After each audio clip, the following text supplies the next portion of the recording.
Well, my name is Bruce Hillman, and I'm with the Siskiyou Progressive Alliance.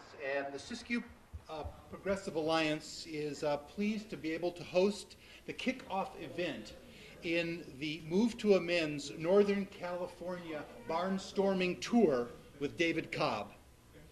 And the Siskiyou Progressive Alliance, we've been active in the area since November of 2011. We've been supporting the needs and aspirations of the 99% and combating the plans of corporate America that's trying to strip us of our democratic and human rights. You can see our flyers up on the table here for a description of what we've been doing and to sign up on our mailing list. And Move to Amend is a coalition of hundreds of organizations and tens of thousands of individuals across America. And Move to Amend's goal is for an amendment to the Constitution to unequivocally state that inalienable rights belong to human beings only, and that money is not a form of free speech under the First Amendment and can be regulated in political campaigns. And our speaker tonight is David Cobb. And David is the National Projects Director of Democracy Unlimited. He is a lawyer and a political activist. He has sued corporations, polluters, lobbied elected officials, and run for office himself, and has been arrested for nonviolent civil disobedience. He truly believes that we must use all of the tools in our toolbox to effect the systematic social change we so desperately need. David was born in Texas. He worked as a laborer before going to college. He graduated from the University of Houston Law School in 1993 and maintained a successful law practice in Houston for several years before devoting himself to full-time activism to achieve real democracy in the United States. In 2002, David ran for the Attorney General of Texas under the Green Party, pledging to use his office to revoke the charters of corporations that repeatedly violated health, safety, and environmental laws. In 2004, he ran for President of the United States on the Green Party ticket. David is now barnstorming across Northern California, speaking in 21 different cities over the next month. And I'm sure after you've heard David speak tonight, you'll want to tell all your friends throughout the state about his talks, and perhaps they can catch one. We have a schedule of his talks on the table here. And you can also see a schedule at the website of Move to Amend, which is movetoamend.org. So, without further ado, I'd like to introduce David Cobb. All right. Thank you, Bruce. Thank you, David. Thank you so much. Thank you. So, my grandfather was a Baptist preacher, and my voice tends to project. So I'm hoping that we won't need amplification. But let me just, in the back row, how we doing? Is this comfortable for me? Good. So, as Bruce says, my name is David Cobb. My name is David Cobb. I consider myself a proud, a patriotic, and these days, a pissed off American citizen. Oh, good. Good.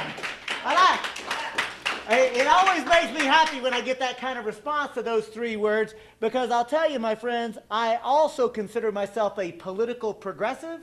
And I think we as progressives have made a mistake by allowing the Tea Party to claim some sort of monopoly on political anger. Because if you talk to a Tea Party supporter and just talk to them, one human being to another, and I've done this, 9 times out of 10, you're going to find what they're angry about is the fact that Wall Street America, the big bankers, destroyed the economy, but what really pisses them off is that the federal government rewarded them with $1 trillion of our tax money. Well, you know what? I'm angry about that too, aren't you? Yeah. Right? And check this out. I don't want the Tea Party to be the only place where that political anger is expressed.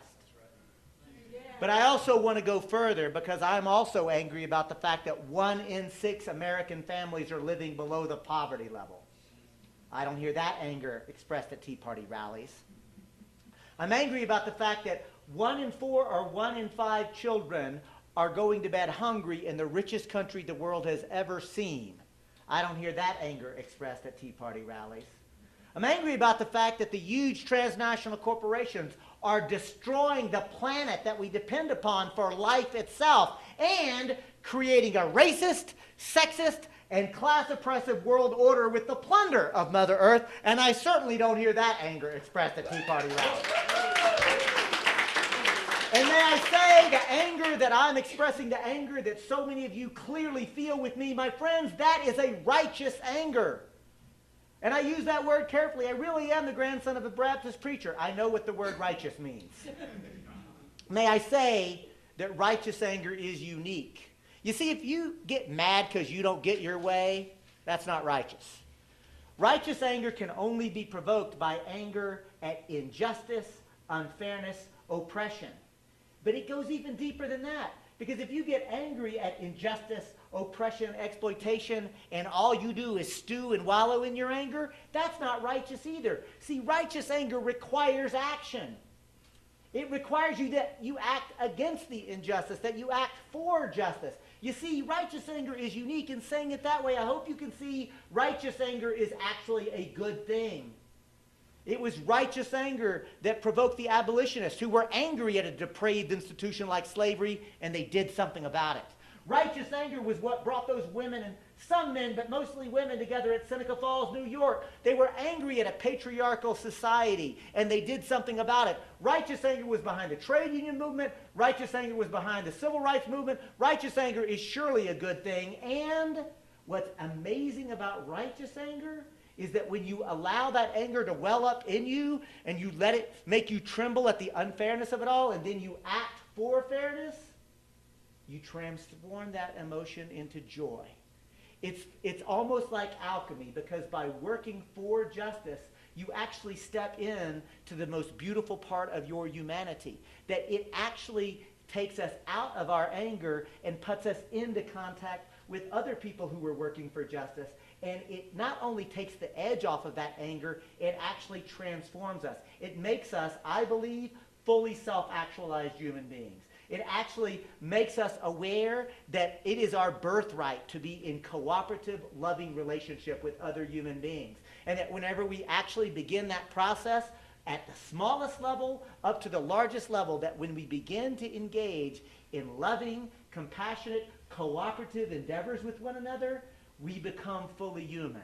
And it's a very joyous experience. It's something that to me, I have actually found in my own lived experience is actually, it's beautiful. It's absolutely beautiful. And I want to be clear, my friends, that as I'm describing what I'm trying to do, what we at Move to Amend are trying to do, I know that this is a heavy lift to amend the Constitution, to create actual democracy, to try to make the promise of a democratic republic a reality in the United States. That's a big task, right? In order to be successful, I have to be persuasive as I talk to you, and if I can entice you to join this movement, you'll have to learn to be persuasive. And so, since I want to be persuasive, I want to share with you something that I knew intuitively as a successful trial lawyer, and now scientists are proving beyond a shadow of a doubt. And that's this. If you want to be persuasive, facts don't matter so much. Just a moment, let me get my... You know, the first time I heard that, my head almost exploded, because I was like, I've invested a lot of time in learning facts. Maybe you have too. And we kind of think that, well, if we just learn to present facts logically and cogently, everybody will see what we see and change will happen. Then I had the good fortune to come across the work of a fellow named George Lakoff. Oh, I see some of you know this man, yeah? George Lakoff, a cognitive scientist, who actually, through the course of studying of the structure of the human brain as well as how we process information, said, look, the human brain is not like some supercomputer just running algorithms. We make sense through stories, right? We make sense of the world not through just logical application of facts, but we make sense of the world through stories. And the stories that are told over and over again become the cultural narrative. It's how we see the world. That's the frame. And so what Lakoff has taught me and others is to recognize that if we want to be persuasive, we do have to present facts, but we have to present facts in a way that people can process them and understand them, right? Because if you just say something that just seems crazy to somebody, they'll just discount you. Doesn't matter if you're right. So, as I tell this story, I want to be very transparent with you. I want to challenge you from jump. Ask yourself, has David Cobb and the move to amend learned to tell a story that is only accessible to political progressives? Or is the move to amend story one that can cross party lines? Is the move to amend story one that can cross political ideologies? Is this a story that could actually win, not just amongst Democrats or Republicans or Greens or Libertarians, but is this a story that we can actually take to the American people? So it's an honest question. I want you to be asking yourself that as you listen. And the second thing I'm going to do as I tell this story is to be clear, we're going to cover 4 topics together. The first topic is the word democracy. That word gets tossed around a lot in this country. So to make sure we've got some common ground, let me ask, from what language does the word democracy derive? Greek. It's Greek. Very good. Let's break it down. Demos means the people. Kratia means power or rule. So literally, to translate the Attic Greek, the word democracy means the people rule. Pop quiz. How many of y'all believe we, the people, are ruling in the United States? Don't be shy. Look around. I'm not joking. Look around real quick. Not a single hand in the air. I do this presentation all across this country. As Bruce mentioned, I'll be doing 21 stops on this tour. A couple of times I'm doing an afternoon presentation and an evening presentation. I ask that question everywhere I go. Almost nobody raises their hands. That's a problem. But saying it another way, I think it's a good thing. What? No. It's not a good thing that we the people don't rule. I think it's a good thing that people aren't raising their hands to that question. I think it's a good thing that we're being honest enough to confront a sobering, scary reality that notwithstanding what we were taught as children in this country, we the people do not rule. We do not have a functioning democracy. If we're staying with the Attic Greek, by the way, we would say we don't have a democracy, we have a plutocracy. Ruled by the wealthy, or as I like to say, really it's actually more like a kleptocracy. Ruled by a thieving wealthy elite.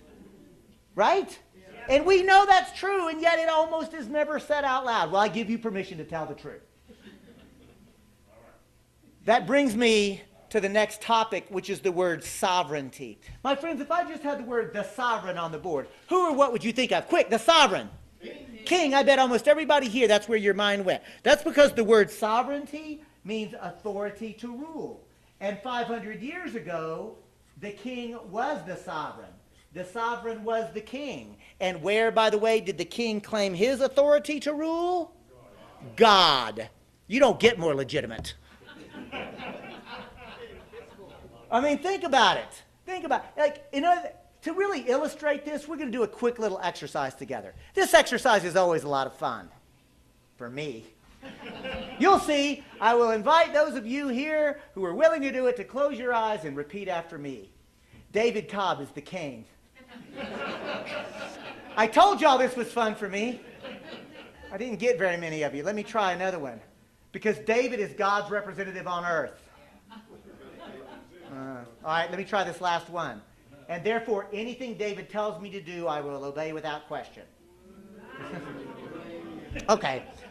Normally, folks, this is where I would say open your eyes, but to your credit, Mount Shasta, nobody's eyes are closed.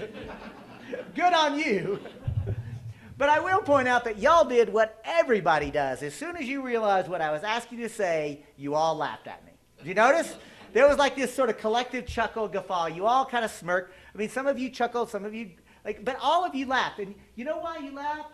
Well, because it's funny. And not funny as in, oh, David has just made a very witty and droll comment. No, it wasn't that sophisticated. A comedian, Lee Camp, who we were listening to earlier, a comedian who studies comedy would say, David, that's a cheap laugh. It's called absurd humor. You set them up, made them say something so absurd that, of course, they laughed at it because there's no other proper response to that. I mean, the idea that I could tell Paul how to live his life because who my daddy is, or even more, that I get to say how all of you, in fact, how all of society will be organized because of the divine right of kings, of course you laughed at that. That's ridiculous. That's foolish. That's outrageous. And 500 years ago, people just like you and you and you and me, we not only said it, but we believed it. My friends, I'm going to ask you to take a moment to consider that. Like, that's a big deal. The question of sovereignty, not just who has the authority to rule, but what are the mechanisms by which decisions are made and implemented? What is the legitimacy for these kinds of decisions? Sovereignty is one of the most important questions that any group of human beings answer for themselves in terms of how to be, how to create social institutions. And as Bruce said in his introductory remarks, I'm a Green Party member, and I'm proud of that. And I'm equally proud to tell you I have a long history of working in partnership and in coalition with Democrats where I have common ground. In fact, I helped bring Progressive Democrats of America into the Move to Amend coalition. I'll go you one better. I have a history of working with Republicans and Libertarians when there's common ground. Indeed, when I was fighting against the Patriot Act and the NDAA, almost every civil liberties fight, it's usually Libertarians and Republicans that I'm working most closely with in coalition. I worked in coalition with anarchists and socialists. I have a long history of working with coalition with any group of people if I can find enough common ground to do that with integrity. I say that not so you'll pat me on the head. I say it so you'll fully appreciate what I mean when I say in my 15 to 20 years of efforts of looking for coalition partners, looking for opportunities to work in coalition with folks, I've never had the privilege or the opportunity to work in coalition with a monarchist. Right? And look, that's because there aren't any. And 500 years ago, that's all there were. And 500 years is the blink of an eye in human history. I say that because I want to challenge you to recognize when people tell me, oh, you can't amend the Constitution, that's too hard. We'll never do that. I think, have you not been paying attention? Throughout all of world history, specifically throughout U.S. history, profound changes have been made. I don't just mean changes in one presidential administration to another. I don't even just mean changes from one law to another. I mean deep, profound changes in the way power dynamics operate. Social institutions have been profoundly changed. And here, my friends, the text ain't gonna get metaphysical on y'all. Are you ready? Here it comes. We are all right now participating in creating our shared collective reality. Yeah. Right? An easier way to say that is if enough people think that something is true, if enough people act like it's true, it's true. So if it is true that the United States of America is fundamentally racist, sexist, and class oppressive, and it is true, if those things are true, I suggest maybe we ought to start thinking and acting differently. If it is true that the natural world is being destroyed, and it is true, then we ought to start thinking and acting differently than we're acting right now. In fact, folks, I think maybe we ought to start thinking and acting like we're in a crisis. You know why I think we ought to start thinking and acting like we're in a crisis? Because we're in a crisis!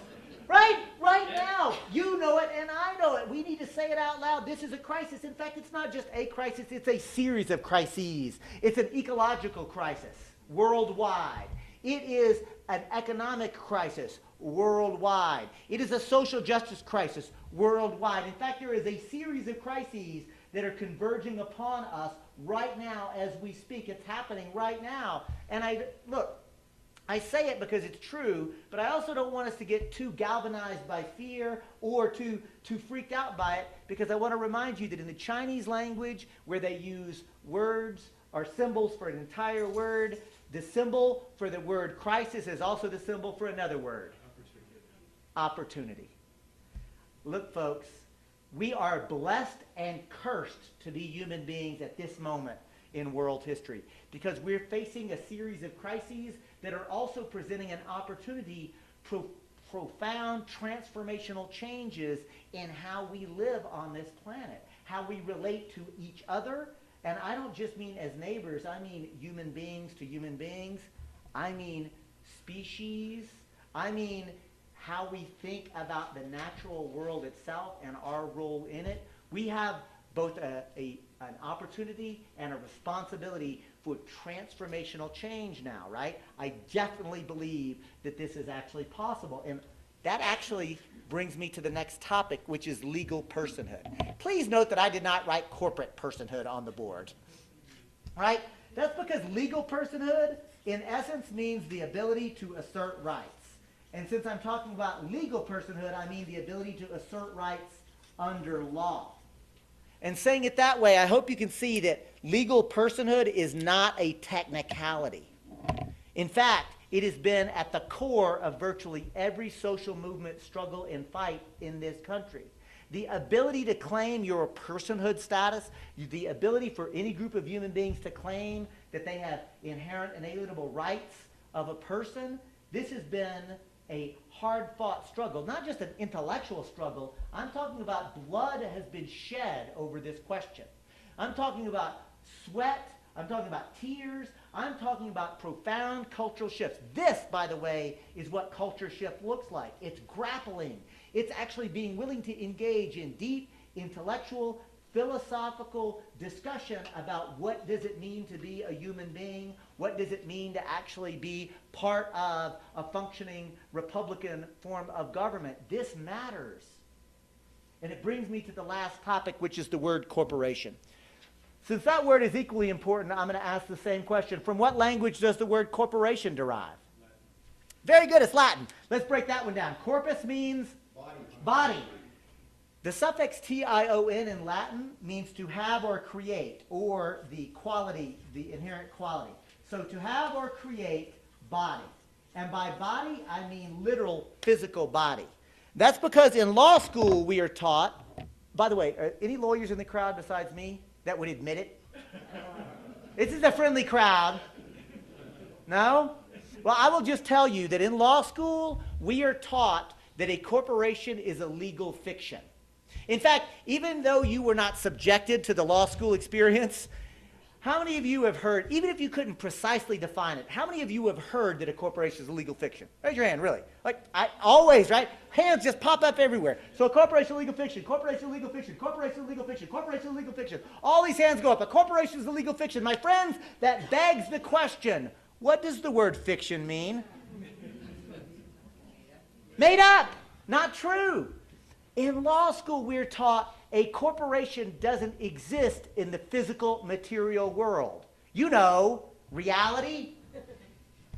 It doesn't actually exist. But we will pretend like this group of people, but more importantly, the material, the resources, the contractual obligations, the cultural assumptions, a very rich, very complex, very sophisticated concept.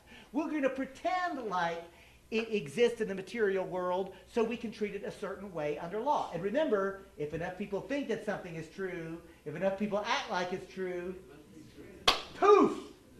A corporation is a construct because it is created or constructed culturally and socially by us, giving it power and meaning. And the word corporation comes from Latin because the first corporations ever constructed or created by the genius of creative, clever human beings were created during the Roman Republic. Not, by the way, during the Roman Empire. And sometimes I wish we would spend a little time asking, hey, what happens when a republic devolves into an empire? Because that might be an important conversation in the United States. Think about it. Or as the great Texas comedian Bill Hicks would say, I'm just planting seeds. Just planting seeds for that. But look, the corporation as a concept was created by the Romans for a reason. For example, how many of y'all have heard, or better yet, how many have said, all roads lead to Rome? Right? I'm like, 2,000 years later, we still say that phrase. We all know what it means. Well, check it out. That road system was created and operated as a corporation. Likewise, the aqueduct system, that amazing bit of engineering that moved water all across the Italian peninsula without electricity. Just a quick parenthetical, my friends. One of the reasons that I have such hope and optimism is my knowledge about how clever and creative human beings are. My gosh, really and truly, there's almost no problem that's facing us today that there is not somebody a hell of a lot smarter than me, actually groups of people, because we really work better in groups, that groups of people haven't figured out solutions to almost everything, right? The point is, most of our problems are no longer scientific or technical problems. They're political problems. Because solutions exist, but they're not being implemented because we don't actually control the political process in this country, right? But that aqueduct system that I was lauding, check it out. Conceived of, built by, operated and maintained as a corporation. Likewise, the first universities, the first hospitals. Can you guess? Corporation. So a quick pop quiz, my friends. What does a road system, a water system, a university, a hospital, what do they all have in common? Well, yeah, but what kind? Exactly. Everything I just mentioned is public. Everything that I just described was created for the public good or to achieve some public end. The genius of the creation of the concept of the original corporation was to take private money, material, and resources and put it to a public use. But unlike taxes, which are mandatory ways of taking private money, corporations were voluntary. And my friends, at the core, this is the essence of the creation of the Roman corporation. And I want to be clear. David Cobb is not anti-corporation. The Move to Amend coalition is not anti-corporation. There are incredibly important things that corporations have done. They will still be used, I hope. They are very effective ways to organize people and resources and so forth. I am not anti-corporation.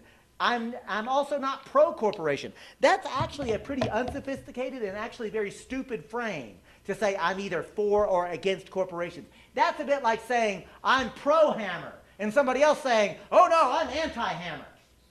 In other words, if I have a hammer, which is a tool, and I'm building a house with it that you might live in, you might say that's a good hammer, right? If I actually have the hammer in hand and now come rushing at Dan, threatening him, Dan might think that's a bad hammer. I submit to you, it's a trick question. The hammer is neither good nor bad. A hammer is a tool. And when the hammer or any tool is put to appropriate, productive, positive uses, then that's a productive, positive use of the tool. When tools are put to nefarious purposes, it doesn't make the tool bad. It might make the tool user a bad person, but the tool is still merely a tool. So the point I'm making, don't get lulled into thinking corporations are either good or bad. That's not a very sophisticated, really, it's not a very deep way of thinking about it. But I also hasten to point out, my friends, this is not exactly how the modern transnational corporation is operating today, is it? That's because the modern transnational corporation actually comes out of the 14th and 15th century of Europe. You know, the age of discovery. I have to put discovery in my little imaginary quotation marks because, after all, what did the Europeans discover in the 14th and 15th century? Well, Africa, Asia, later North and South America. Newsflash, there were people living there. They weren't lost. They weren't discovered. And so, in the same spirit of honest truth-telling, let's tell the truth. The 14th and 15th century of Europe wasn't the age of discovery at all. It was the age of rape and pillage and plunder and murder. For me, there's one word that sums that up. It's empire. See, that's what imperialism means. It means beating people down. It means stealing from them. It means killing them and then legalizing it. And stay with me, friends, because this is super important. The modern transnational corporation didn't just accidentally spring up during the age of the modern European empire. The modern transnational corporation was created as an intentional, deliberate instrument of European imperialism. In fact, the modern transnational corporation, when they were first created, were called joint stock companies. One of the most famous and earliest of the joint stock companies was an outfit known as the East India Company. Oh, you've heard of it. The East India Company, literally designed and created to militarily conquer the entire subcontinent of India. But not only that, not only to conquer their bodies, but to destroy their existing civilization, to destroy their existing institutions, to conquer their bodies and to conquer their minds, to make them think that they were utterly and completely dependent upon new proper British institutions. That's actually how the East India Company administrators and governors actually talked about it. And in fact, these new institutions destroyed the entire system that those people had created for themselves about how they would organize their society, and a new system was put into place to force those people to work and labor to steal the resources from their own land so that those resources could be sent as wealth, as profit for the shareholders of the East India Company. It was a business model based on imperialism. That's what the transnational corporations were, and the joint stock companies. That's what the East India Company was. Another of the early joint stock companies was the Africa Trading Company. Anybody want to guess what the Africa Trading Company traded? My friends, I'm going to use myself as an example because I think white people don't often enough have honest, courageous conversation around the issue of race in this country. And I'm going to tell you something that I'm not proud of. I mean, I don't think I'm embarrassed about it, but I just have to own it. And I encourage those of you who are white to think about it as well. See, if I'm being casual and just like it was asked, what did the Africa Trading Company trade? The word that would pop into my mind, slaves. Why not? I was taught as a child in school about how horrific the transatlantic slave trade was. I was taught that Harriet Tubman and Sojourner Truth were runaway slaves who helped other slaves escape, and how that was a wonderful thing. And I was taught all about slavery in this country. And so now that I've made such a big deal about the word slave, I want to now just tweak that frame a little bit and ask you this. In the 15th century, when the Africa Trading Company was in existence, was Africa populated by slaves? No. Africa was populated by people, humans, right? And here's the thing, and I say this with some trepidation but with conviction, Africa was populated by people who were basically just like me. And I say it with trepidation because I know what pigment I have. I'm not stupid. But I say it with conviction because if you ask any scientist, if you ask any biologist, she or he will tell you race does not exist. The genetic differences around pigment is so trivial that no scientist would ever elevate that to a classification. Actually, ethnicity is also a construct, right? I mean, yes, there are differences in pigment, there are differences in facial features, hair color, eye color. There are any number of super trivial distinctions amongst human beings, right? But at the end of the day, none of these things actually raise to the level of taxonomy or classification. So without a doubt, objectively, scientifically, race does not exist. But check this out. Racism damn sure does. How could that be? Oh yes, if enough people think that something is true, if enough people act like it's true, it becomes true. And the point I'm making is race was created as a construct just as surely as the corporation was created as a construct. And here's the thing, stay with me because this is super important. They were both created for the same basic reason, I submit to you, to justify exploitation and oppression. You see, race was created not merely to justify the enslavement of Africans. Whiteness was created in this country. See, slavery pre-existed the United States, but the concept of whiteness here. And you know what? And here's where it gets deep, y'all. I think whiteness was created to bamboozle people who look like me. I think whiteness goes like this. If I'm poor, working class, if I otherwise understand that the boss man has his boot on my neck and I'm being exploited and oppressed, I hate the system. This is no good. It ain't fair. It ain't right. At least I'm white. I think whiteness got created by a whole concept around bamboozling people that look like me to not see the way and to fool me into actually thinking that I don't actually have the level of solidarity with other exploited and oppressed people. See, I think that that's something super important, is to recognize exploitation and oppression is at the crux of not only racism but corporatism and imperialism. And when I say that this is important, I've actually, well, I haven't, but my mama did the genetic research. She was crazy for this before she passed away. May the goddess take her. But Mama did the research, and I can tell you without doubt that I come from Scotch and Irish descent.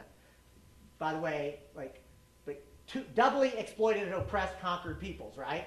And there's a special place in hell for the British Empire. but not the English people, the British Empire, different.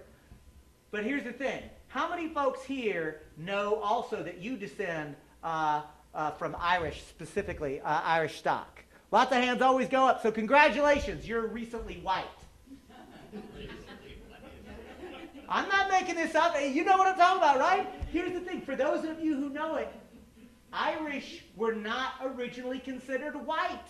There is I know, Beverly, it's freaky, but it's true. There's a great book called How the Irish Became White, that for white people, I really try to get them to read it so that they can start to peel back this notion of whiteness and how it's being used to bamboozle us, and how it actually becomes a very liberating thing as a white person to actually acknowledge that I do have privileges that are totally unearned by my pigment, even as I'm actually part of an exploitive, oppressive system. It's a very tricky thing, but at the end of the day, it allows us to cut the Gordian knot, because what's tying that knot up, again, exploitation and oppression.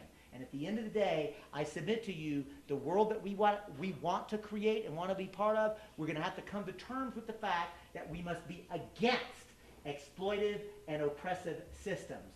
Economic, political, social systems that are exploitive and oppressive are wrong, and we need to start creating collaborative, compassionate, sharing systems, politically, economically, legally.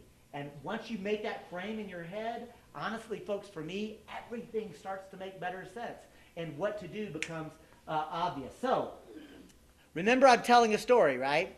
And so, to get this story back on to a specific American story, I'm going to ask this question. How many colonies in the founding of the United States of America?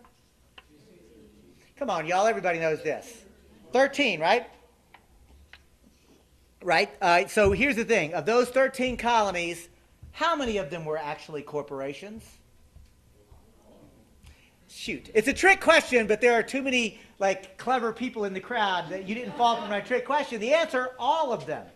All of them, because since the word corporation means to have or create body, I'm telling you that it took the king to create each one of them. The king created Massachusetts. Now, somebody in the crowd might still be like, that's ridiculous. The king didn't create Massachusetts. But that's why it's a trick question.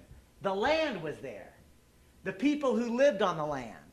The deer and the rivers and the streams. Reality, that was already there. But it took the king to create it as Massachusetts. And the king created Massachusetts by the use of a very specific legal instrument. Anybody know the name of that legal instrument? Yeah, nicely done. It's called a charter. To illustrate how the king uses the charter to create a corporation, we're going to do another little exercise together. In this exercise, I'll be the king. Why do y'all think I get to be the king in this exercise? Because I'm telling the story. See how important stories are?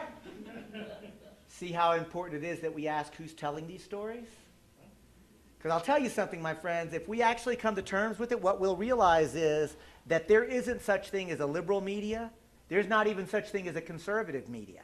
There's actually a corporate media, right? There's a corporate media, and basically the story that is constantly being told is you are a consumer, you are a worker, that in order to actually have any happiness, you have to buy a bunch of stuff. And that's actually by consuming. By the way, the root of the word consume or consumer, you know what that word actually means in its root? To use up to the point of destruction. Think about that the next time you think about, your consumer power, right? I mean, think about it. When's the last time we actually even thought of ourselves as citizens, as sovereign citizens that actually are empowered to actually be creating the world in which we want to live? But the point is, I'll be the king in this story, and now I will create Massachusetts with nothing more than a writing instrument and something to write on. But of course, as the king, I'm not going to bother with administering Massachusetts on the day-to-day. I'm the king. I've got other people to exploit and oppress, which apparently are kingly duties during empires. So instead, I will appoint a royal governor. And the royal governor is a concept that is created under this idea. I, the king, create Massachusetts and appoint a royal governor and appoint that royal governor with the legal responsibility. And here comes an actual quote from the actual charter that originally created Massachusetts. The royal governor has the legal, political, ethical responsibility, quote, to plant, to rule, and to govern this new area on behalf of me, the king, to benefit me, the king, but also to benefit the other shareholders of the joint stock company known as the Massachusetts Bay Trading Company. Massachusetts began as a for-profit corporation on the same imperialist business model as the East India Company did. So too, Virginia was the Virginia Company. Rhode Island was the Rhode Island and Providence Plantation. Georgia was a penal corporation. Anybody want to guess what skin color the original basic enslaved people had who worked that penal colony? White.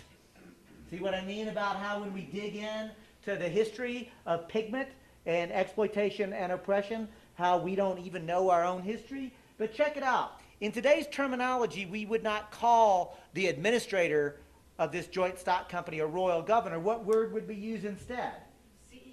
CEO. The point I'm making, my friends, is the American revolutionaries were not calling for a more socially responsible king. The American revolutionaries were not calling for a more socially responsible CEO.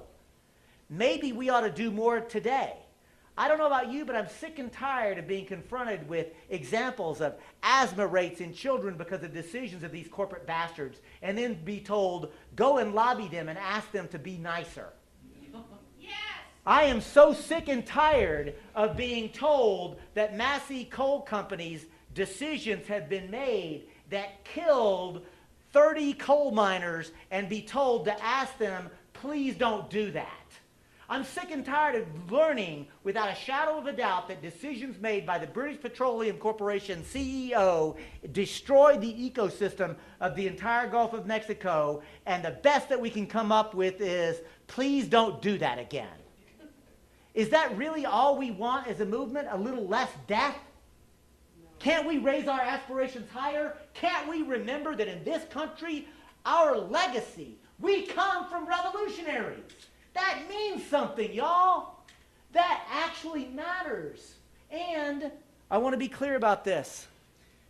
I said that the American revolutionaries were not calling for a more socially responsible king, and that's true enough, but I also want to go deeper and tell you merely 10 years before the revolution actually erupted. Only a decade. 10 years before the revolution erupted, those people who would become revolutionaries, they were writing letters to the king that went something like this. Oh, Father King, we, your humble and obedient children, good English subjects, come before you on bended knee to ask that you intervene on our behalf because your royal governor is administering unfair business and trade rules. It wasn't just taxation without representation. That was a minor trivial part of it. The real complaint was the Stamp Act, the Navigation Act, a series of international business laws that the English Parliament are passing are unfairly benefiting the monopoly of the East India Company over us, and we are good subjects. We're English subjects. This is not fair, King. Oh, by the way, what percentage of the English Parliament passing those laws do you think owns shares in the East India Company? 100%. I wonder if that's related. Oh, Father King, they said, would you please intervene on our behalf? It was the most sniveling, groveling language you can imagine. And I don't know about you, but I am very keenly interested in trying to understand what stories did they start to tell each other. What happened to a group of people in one decade, 10 to 15 years? Go back and look at the history. It's the same people. What happened in their heads, in their hearts? What happened that convinced them to stop the boot kissing, to stop the begging and the pleading and the groveling, and to get up off their knees, to stand up straight, to put their shoulders back, put their chin up, look directly at the king. You know, the king who claimed cultural authority from God. And behind the king, see the most powerful military the world had ever assembled, and said, you're all done. Get out. We're going to do it different. Because let me tell you something, folks. That process I've just described, that's magic. And if just one person stands up against exploitation and oppression, that is a courageous act, and it deserves to be lauded and appreciated. And every time I tell this story, I always think about that Chinese businessman with his suitcase in front of those tanks at Tiananmen Square, and how courageous that was, how amazing that man was. But that wasn't magic. Because the magic that I'm talking about can only be invoked when one person stands up against injustice and oppression, and somebody to her left stands up, and somebody to her right stands up, and you get this collective upwelling standing up together. That's when magic happens. And at this point, I just got to say, may the goddess bless the Occupy movement. Yeah? I got to tell you, man, Occupy was and is magic, because they weren't just inviting us to occupy public space. Occupy invited us, Occupy challenged us, Occupy dared us to occupy imagination space.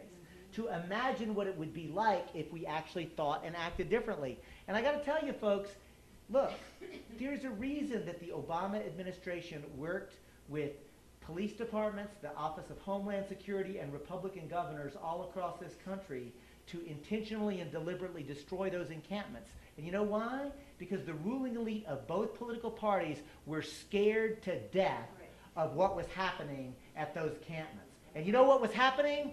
Conversation. Honest to goodness conversation as human beings, where we were grappling together trying to figure out what the hell is going on, and this isn't right, and what can we do about it? I mean, think about it. Just the power of honest conversation, one human being to another, scared the ruling elites of both political parties because it was revolutionary. And so I say Occupy was magic. I say Occupy is magic, because I want to be clear about something. David Cobb and the Move to Amend coalition would never dare to speak for Occupy, but we happily collaborate with Occupy. And I don't know what Occupy 2.0 is going to look like in 2013, but I'm telling you, it's gestating right now. Something is going to happen in 2013, and if you haven't heard, an Occupy National Gathering is being called for Kalamazoo, Michigan this summer. The Midwest, y'all! I got to tell you, there's something like very special about the idea of the audacity of saying, let's go to the heartland. All right? And they're bringing, like, they've got Detroit organizers going out to Kalamazoo. Kalamazoo, the site of the largest land oil spill in the history of the United States. How many of you knew that? I didn't. I just found that out, right? So it's a perfect place, I think, because Detroit, Kalamazoo, and the use of the so-called emergency financial manager, also known as fascism. Just telling the truth, right? So the point is, I think that's brilliant. So if some of you might be able to go out there in August. If you know anybody in Michigan or anywhere in the Midwest, put the word out. Convene in Kalamazoo, August, and Move to Amend has actually been blessed, honored we have been asked to converge an economic justice convergence around corporate constitutional rights and around public banking and cooperatives and strike debts and actual applications of what economic democracy might look like. And a legal say, look at you grin, right? It feels good to even think of it, doesn't it? Imagine to get strategic and intentional and deliberate about making plans, because I will laud Occupy, but my loving critique is y'all needed a concrete campaign in the Occupy movement. And I respectfully, humbly submit the Move to Amend campaign is a concrete campaign where we can take that energy and that juice, turn it into a campaign, educate more and more people, and win. So, I said that the American revolutionaries were not calling for a more socially responsible king. They were not, and there was, in fact, a revolution. And so after the revolution, a new charter gets written. This new charter describes the supreme law of the land. It's the governing document about how our politics and legal system is supposed to work. What's that charter called? The U.S. Constitution. How many of y'all have read the Constitution? Be honest. Oh, good. A lot of hands go up. Grade my paper. See if I get this right. I'll tell you, when you read the Constitution in its entirety, not just as my mama said, son, don't just read individual words. Look for patterns. If you want to understand how anything works, you have to understand it as a system and how it relates to other systems. When you read the Constitution that way, I submit to you, you'll see two principal actors. The first actor is the most important actor. In fact, it's so important, it's the first three words of that document. Those are hallowed words in this country, and they should be. We the people. See, we the people come together to create the second actor, which is government itself. Saying it another way, we the people create government. Another way to say it is how some of my colleagues like to say, the people should never be afraid of the government. Actually, government should be afraid of the people. How many folks believe the government's afraid of the people? Oh, good. It's a trick question, right? A couple of hands went out. They are afraid of us. Look at what they did when a bunch of ragtag kids got together at Zuccotti Park and launched a movement. They are afraid of us. And I don't say that like we're loving people. We're peaceful people. But you know what? We're serious people. And at the end of the day, we are actually very seriously going to win a nonviolent revolution in this country. Right? Am I right here? Yeah, we can do this, right? We can do this. We can do this. We, the people, have way more power than we actually dare to imagine if we just act collectively. See, in this document, we, the people, are described as free and sovereign. What does the word sovereign mean again? Anybody remember? The authority to rule. The king isn't sovereign anymore. We kicked his butt out. But check it out. The government isn't sovereign either. Government doesn't have the authority to rule over us. In this system, actually, the government is subordinate and accountable. Government is subordinate to whom? The people. Government is accountable to whom? The people. That's got a ring to it, doesn't it? I like how this is going. Let's continue. We the people are free and sovereign because we the people have rights. Government does not have rights. Government only has duties. I'm going to stop for a moment as a lawyer and underscore something, my friends. If I have the right to do something, it means I can do it. And I don't need anybody's permission. I don't need this group's permission. I don't have to go to the Mount Shasta City Council for permission. I don't have to go to the California State Legislature for permission. I don't need to go to the United States Congress for permission. Man, I'm from Texas. I don't need my mama's permission. Legally. Culturally, the point I'm making here is sometimes there's a difference between law and culture. And actually, my friends, I point that out because I want to put this into the idea, or put this idea into our mix. If it is true that the principles and values that we really hold most dear are love and compassion and fairness, shouldn't those be codified into our legal system? Shouldn't we be talking about love and compassion and justice and fairness on an everyday in our politics and in our legal systems and our economic systems? I guess the thing is, when's the last time you actually heard a candidate for office actually saying, here's how I think we can become a more loving, kind, compassionate society? I'd like to vote for her. Just saying. Rights, check it out. Not only do I not need advance permission to exercise a right, but if any government, local, state, or federal, tries to infringe upon my rights, they're wrong, not me. And I ought to be able to go into court and have that law overturned. Rights are sacred. And duties are the opposite because they're responsibilities. And government never has rights over the people. Government only has duties or responsibilities to the people. And where do those governmental duties or responsibilities come? Well, remember, my friends, all power resides with the people. Right? And that's a true statement. The people have the power. And now here we go, a quick little pop quiz. Somebody will know this. What's the population, more or less, of the city of Mount Shasta? 3,500 more or less. So I will celebrate that 3,500 folks have all the political in Mount Shasta. That's a true statement. I'll honor that, but I'll tell you this. I don't want to go to a meeting of 3,500 people where we decide, hey, where should stop signs go? And I like political meetings. I don't want to go to that one. Can you imagine? And now, how many people, what county are we in? What's the population of Siskiyou County, more or less? 45,000. 45,000. Can you imagine 45,000 people trying to make county law? Now imagine 20 million Californians. Now imagine 300 million Americans. The point is, yes, we the people hold all the political power, but we wisely delegate a certain amount of our power to government. Do we the people delegate all our political power to government? Hell no! We only delegate enough power for government to perform the duties that we have told them to do. In fact, that's what the concept of limited government means. Limited government, y'all have heard this before, right? Maybe not by a progressive, but I'll say it. Limited government means that government is limited in its power to perform the duties that we, the people, have already told them to do. And how does government perform those duties? Why, they write laws in the public interest. And I want to stop for a moment and acknowledge something. There's going to be debate on what those laws should be, and that's as it should be. But you know what, my friends? I feel rather young at 50 years old to play the I remember when game. But I remember when you could have fierce political debate with somebody and still be respectful and civil about it. I remember my daddy having a disagreement that turned into an argument that I thought as a little kid, oh my gosh, Daddy and Mr. Barry might start fighting right here in front of me. And I was wide-eyed as a kid. I was scared. I didn't know what to think. And honest to goodness, folks, I don't know who broke the ice or who changed it, but I remember this.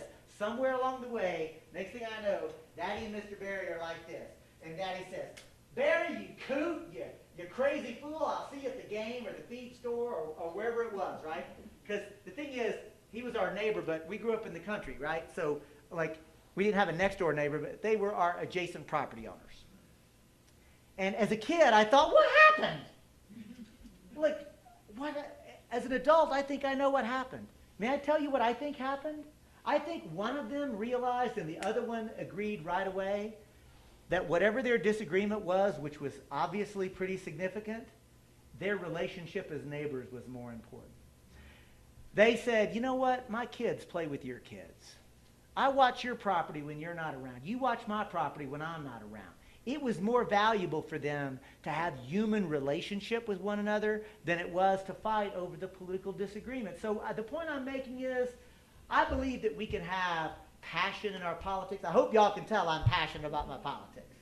But I'm also committed to being civil and respectful to people with whom I disagree. I think that we've lost something in this country. So there's going to be debate about the public laws. But remember this. We've already talked about it, though.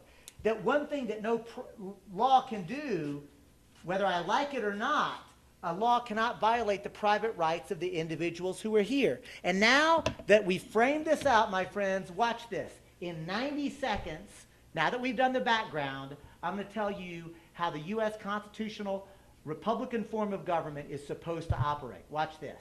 In the United States Constitution and in our country, we the people are free and sovereign because we hold all the political power. But we delegate a certain amount of our power to government. Government which we will hold subordinate and accountable at every level. And government at every level will be charged with the duty to write laws in the public interest. Local laws, county laws, state laws, even federal congressional laws. And those laws reflect the public interest, and those are the public laws. Whether we like them or not, those are the public laws. But remember that the one thing that no public law can ever legitimately do is to violate the private rights of the free and sovereign people who live there. Ta-da! Isn't that great? Right? I mean, isn't that wonderful? Isn't that brilliant? We should try that in this country. This would work. And I'm not even joking. This is brilliant. And I'm also not joking. We've never tried it. Because before I go 1 second further waxing poetic about the brilliance of the U.S. Constitution, I got to get a quick time out to ask, in what year is this document either ratified in or drafted in secret convention, or better yet, what's the ratification year? Anybody know? 91 is the Bill of Rights, but 87 is the Constitutional Convention, and I also heard 89 is the ratification date. And the reason I want the ratification in 1789 is that's when the United States of America is actually born, right? That's the date, because before that it was the Articles of Confederation, right?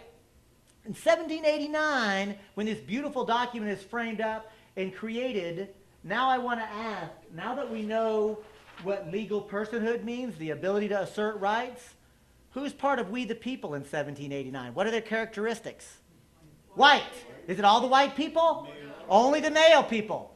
Oh my goodness, we forgot that one too, Louis. So you have to be white, you have to be a man, you have to be a wealthy property owner. Oh, by the way, in every state, you had to be in the right religion too.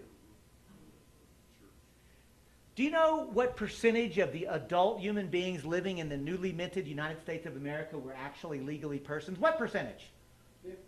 15%, 1%. Listen, the 1% meme and we are the 99%, that's an awesome meme. I love that meme, but 1%, come on, Beverly, that's ridiculous. Don't be so cynical. It's not 1%, it's 5%. 5%. Another way to say it, my friends, 95% of the human beings living in the newly created United States of America were not legally persons. Another way to say it, for all the beauty of this document, and it's a beautiful document, in its implementation, it's a founding violence against the indigenous people who were already here and were subject to intentional deliberate genocide. This document was a founding violence in its implementation against the Africans who were brought at the barrel of a gun and forced to build this country with slave labor. It's a founding violence against women, because it's not just that women couldn't vote. That's a trivial matter. Women couldn't even enter into contracts. You know why? Because women lacked legal capacity. The same way that we say today, children lack capacity, which is to say they cannot legally bind themselves because they don't have the ability to make legally binding decisions. Women were like children under law. Women couldn't even own property. Hell, women were property by any reasonable understanding of that word. And it's a founding violence against most of the white men, because most of the white men were either indentured servants or second-class citizens. So my friends, the point I'm making is what Howard Zinn said so well. May the goddess rest his soul. Howard Zinn said, the entire history of the United States can be summed up in one sentence. A series of struggles by actual human beings to be defined as persons with rights under the Constitution. That's so important, I'm going to say it again. The entire concept of the U.S. Constitution is summed up by the idea of who is a person with rights under our Constitution. See how important personhood is? And so, now, my friends, you might be thinking, all right, Cobb, you got a scathing indictment of imperialism, of the East India Company, but we got rid of slavery. Women can vote. It's all good now. If anybody's thinking that, I would just say, au contraire, mon frère. It's not all good, and a big part of the reason it's not all good is the operation of the most dominant institution on planet Earth today, the most dominant institution in our politics in this country, in our culture in this country. I'm, of course, talking about the transnational corporation. So it might behoove us to ask, where should it go on our little chart here if we're going to have an understanding of our society and our culture and our politics and our law? And I would tell you, before I put the corporation on the board, a pop quiz to you. Somebody tell me what it takes to form a corporation in California today. Money. How much? That's if you actually get a lawyer. It's actually only $200. $200, and actually it's not that hard to do. Most folks are clever enough to go online. You can create your own corporation very easily, and as long as your $200 check clears and your paperwork is filled out correctly, you know what the Secretary of State will do? Rubber stamp that document and issue you what? A charter. You know how long your charter can last in California? Forever. You know what you can do with the corporate charter according to the California Corporation Code today? Anything lawfully permitted. That's what the code says. Apparently you can do illegal stuff if you have enough power.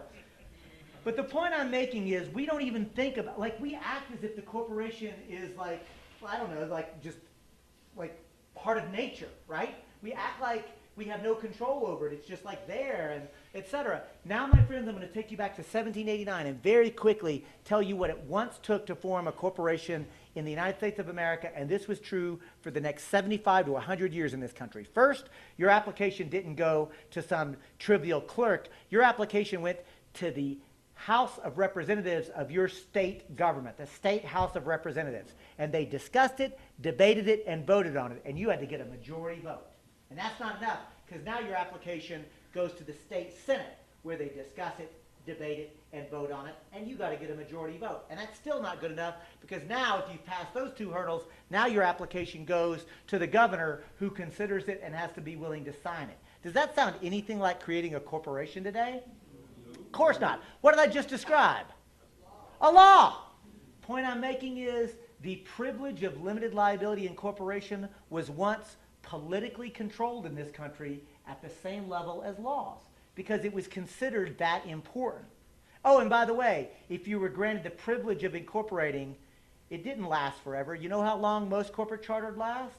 5 years, 10 years. The longest corporate charter ever was 20 years. And at the end of that time period, the limited liability part just evaporated. I mean, the business could continue, but the privilege of limited liability, that was considered so important that it evaporated. And if you wanted to continue with limited liability, you had to reapply all over again. Oh, and by the way, if you ever did anything other than the specific thing that you applied to do, you know what happened to your corporate charter? Revoked for going ultra vires, or in Latin, beyond the authority. Hold on one second, let me finish this up and then I'll come to you first. The point is, this is really important. So corporate charters were limited in time and in what they were allowed to do. And check this out. Even if you were operating in your limited time period, even if you were doing the narrow type of business that you had been allowed to do, if you ever did anything that violated the public trust, do you know what happened to your corporate charter? Revoked. Corporate charters were routinely revoked for merely acting outside the public interest. So here's a very important pop quiz. Name one single one of the Fortune 500 corporations that could even exist today. I'll wait. Yeah. So when did this stop? About the Civil War is whenever that actually began, and we'll come back to that. But the point is that I'm not saying corporations couldn't exist. I bet we could all name corporations, small, mid-sized corporations. We could spend the rest of our time naming corporations. The point is, these huge transnational corporations, though, could not even exist if we still had the political level of control that we once had in this country. My friends, I'm not saying 1789 was the land of milk and honey. Slavery existed. The patriarchy against women was real and systemic. Working class white men were being systematically oppressed. But what I am saying is the corporation as an entity was properly politically controlled. And now, my friends, thank you for your patience, because here comes the punchline. When the U.S. Supreme Court comes waltzing in and says, oh, by the way, so let's just be clear. It takes an action of state government to create a corporation. That corporation's charter describes the duties of a corporation and can be used to hold the corporation subordinate and accountable. As I would submit to you, we should only allow this privilege to exist if it's not facilitating the public interest, or at least not harming the public interest. Isn't it just obvious that a corporation should go here, right, the way it once was? And so there it is, my friends. When the Supreme Court says, oh no, notwithstanding law, notwithstanding logic, notwithstanding any common sense, we are going to instruct you that you have to now treat a corporation as if it's a person with rights. It perverts the whole thing. See, corporate personhood is a shorthand for the idea that the court has created that says you must treat a corporation under law as if it is a person with inherent and alienable constitutional rights. And my friends, that is the linchpin for how the ruling elite have stolen our sacred right to self-government. And what really pisses me off as a lawyer is they use the legal system to legalize the theft of our sovereign right of sacred self-government. And my friends, that's wrong. And I want to now conclude with this. A reminder that I asked you at the beginning of this presentation, this story, because it was just a story. I told you, ask yourself, is this a story that only progressives or liberals could understand and get behind? And you know what? I've given this story at Occupy encampments, and you know what? I get applause, I get laughs, just like I got from you. And you know what else? I've given this story at Tea Party groups. And you know what? I get laughs and I get applause. I will admit the laughs and applause comes at different places. But it's still the same story. For example, nobody here cheered when I said limited government. I mean, nobody booed either, right?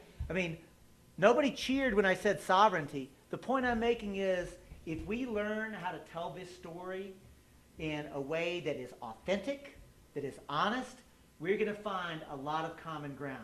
And the other thing I want to point out, my friends, through this story, I did not talk about issues, because I think Move to Amend transcends issues.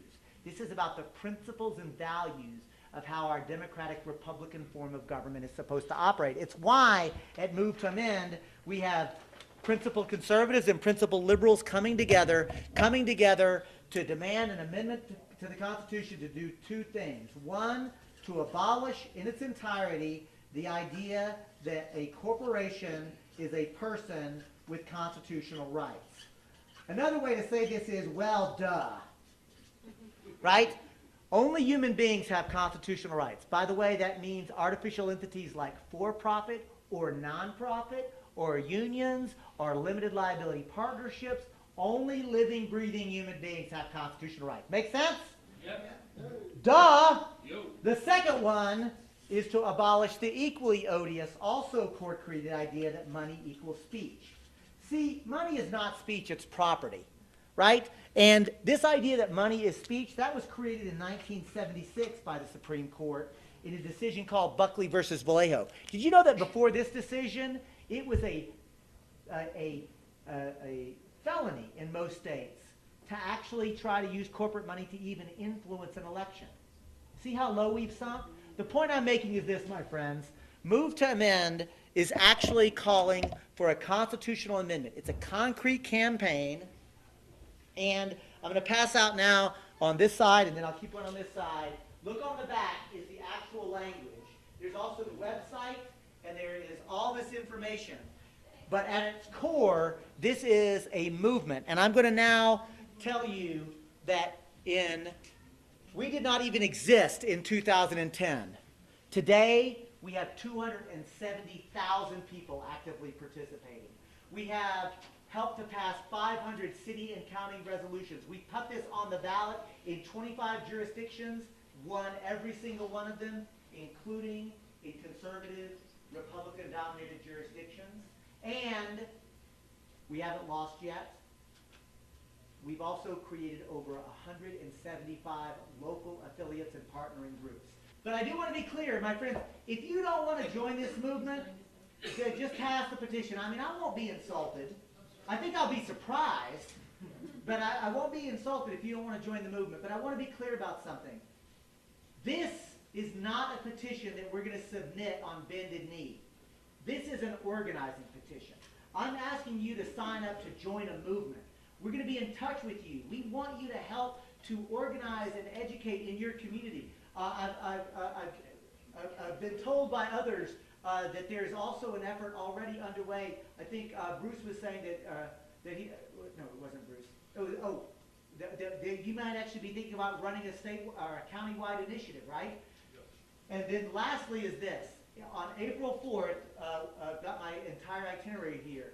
If anybody wants to come down to Oakland, we're convening a Northern California strategy day-long conversation about how to advance at the statewide level this movement. So as this comes around, I want you to, if you're going to sign up, and I hope you will, only one request: print legibly.